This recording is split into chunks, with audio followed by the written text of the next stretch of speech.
once again, I want to show you some key things you work on before you do any kind of core-based training. We're working your abs, your lower back. What I like to do before I do any kind of core training is I want to make sure that my hip flexors and my lower back are stretched out just a little bit. So for me, in the beginning of my workouts, I like to go with more of a dynamic stretch. So as you can see, I'm in a position here where I'm stretching my hip flexors. So because I have movement coming, I want to incorporate movement into my stretch. So here's a good one for you to do. You want to just shift up like this, lean forward into a hip flexor position or a modified hurdler stretch. And we'll go here, and I'll kind of lean forward each time, keeping my chest up, shoulders back, and really getting that hip flexor stretched out. Here, I'll show you one more.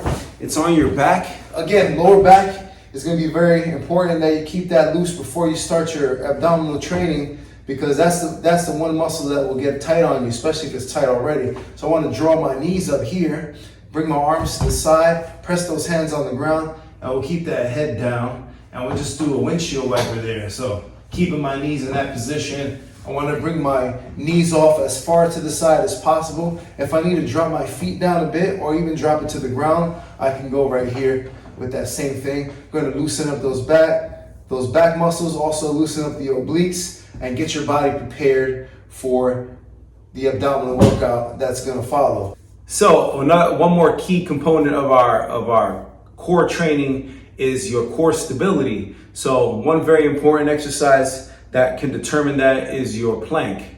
So your plank is going to determine kind of where your muscular endurance is and where your core strength lies, because a lot of pain is also caused by a weak core. So you kind of, in the beginning, want to determine where your fitness level is, kind of test where you are. So one thing you can do is just to hold a high plank position for a given period of time. Again, form is always first. So I want to straighten out my back push-up position or a high plank, we call it. So from here, I want to shift the weight forward. Want to keep that back straight as I can. Now, it also helps to flex my quads. So I want to keep those straight and also squeeze my glutes. So I'm kind of staying here in that position. So when I'm in this position, I can kind of determine how long I can hold this by kind of watching a timer here and seeing how long I can maintain proper form right here. So from there, you'll know